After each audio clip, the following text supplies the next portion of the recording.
Hello everyone, my name is Daniel Backer and welcome to Off the Wall Novels. This is going to be a quick video today and I'm going to be discussing my favorite music to write to. I've also made a playlist on Spotify that I'll link in the description, and I'll do my best to link all of the albums that I can find on YouTube in the comments so that you can find those if you don't have Spotify. I'd also like to ask to please like and subscribe if you like this video or any of my other content. But let's get on to it. So the first artist that I wanted to mention is a band called Tortoise. Tortoise is one of my favorite bands of all time, and their album Beacons of Ancestorship is the album that got me into synthesizers. They use synthesizers, but they come from a dominantly rock background, specifically post-rock, if you're familiar with that. So it's very repetitive, and it can be very background, making for a good environment to focus in. But when you start to listen to it, there's actually a lot of complexity and different parts going on and meshing together in a really fluid way. I highly recommend checking out the albums TNT, and then also Millions Now Living Will Never Die. So the next artist that I wanted to mention is Hainbach. He is actually a YouTuber and electronic music artist that is really interesting and has helped me learn a lot about synthesizers as I've been building my Euro rack. But then I also like his music too. So it's actually become a joke on the internet, specifically in Synthesizer Circle Jerk on Reddit, to talk about the warmth of an analog synth.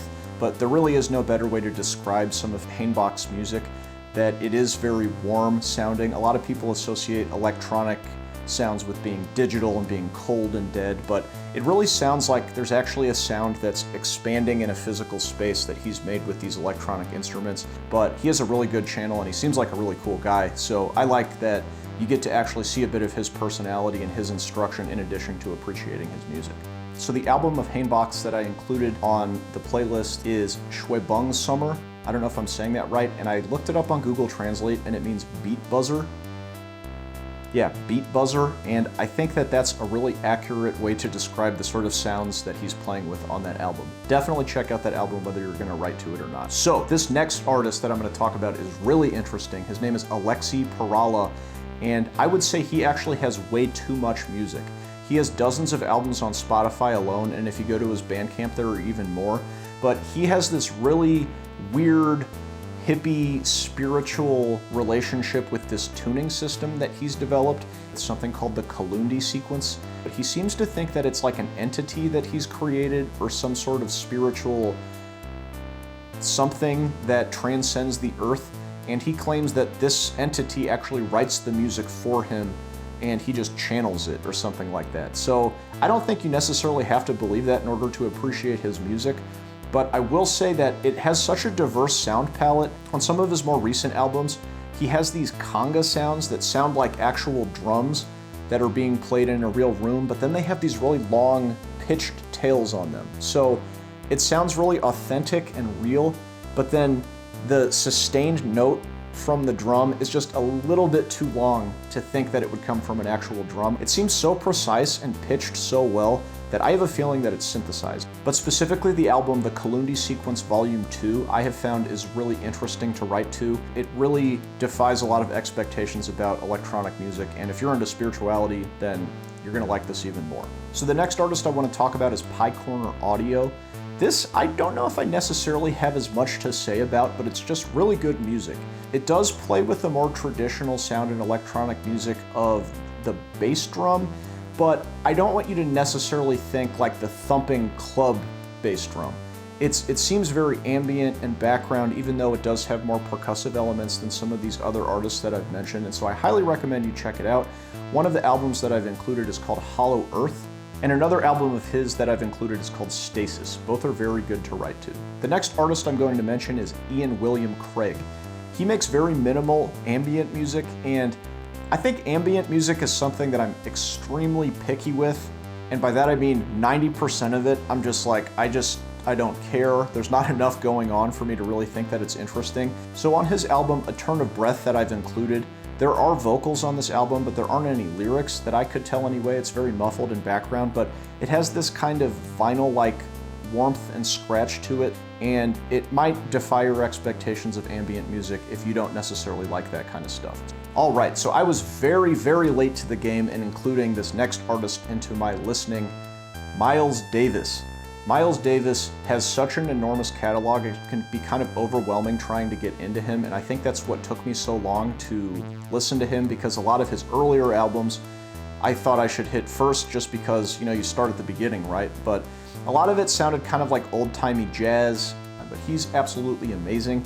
I really like Flying Lotus though, and Flying Lotus mentioned the album In a Silent Way, and this is the first album of his that I really got into, and it just completely blew me away. It has like a jazzy sound, but it's not that kind of cheesy like, oh, you know what I mean? Like, it's got a really interesting, almost dissonant, repetitive nature to it, and there is a solo by Wayne Shorter that comes in 9 minutes and 13 seconds on the first track that is just absolutely amazing. It's so soulful, so much emotion is expressed, and kind of like Tortoise, it's one of those things that if you're paying attention to it, so much complexity, so much is going on, but if you let it be in the background, it provides a really nice environment for writing. Another album of his that's a little bit more aggressive, a little bit more in your face, that's great for writing is On the Corner. So I included that as well. So another artist that I really like to write to is someone named Caterina Barbieri. She is a synth artist. She has a modular synth or a Euro rack that she composes her music on. And I think that this really shows you the difference between like an analog synth and a digital synth. I might be talking out of my ass a little bit because I think nowadays maybe some digital synths can really capture what analog synths are known to capture the best. But a lot of the tones that she comes up with are really gritty and really warm, to invoke the joke.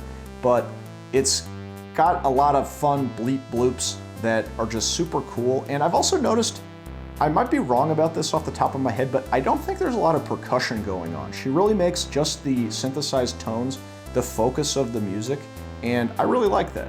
So this next artist too, I actually don't have a lot to say about either, but I really like the music they put out. It's called ARP. I don't know if it's a band or just a guy, but either way, there's a really diverse set of sounds that he achieves on each of his albums. Some of them are a lot more straightforward electronic music with the thumping 4-on-the-floor bass, and then others incorporate jazz and a lot more like melodic exploration. My favorite album of his is called Zebra, and this would be another artist that I recommend you check out whether you plan to write to it or not.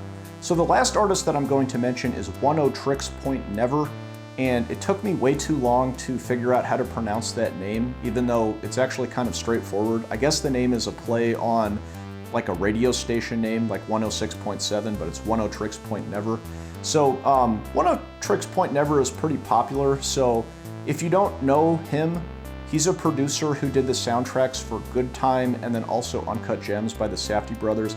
And he has a really wide variety of sounds that he achieves too. And it took me a little while to get into him. But since he was so popular and since I love the Safdie brothers and I loved the soundtracks that he made for Good Time and Uncut Gems, I kept returning to him, and then finally I found albums of his that I really liked. So the album A Fall Into Time, it's these big waves of sound that it almost feels like it's just a wave of sound, and then very slowly coming out of the wave of sound will be like a focused tone that you're supposed to notice, and then sort of without warning it'll blend back into the wall of sound behind it. And there's just a lot of like complex overtones that are always going on, and it's great for background, but then also great to focus on in its own right.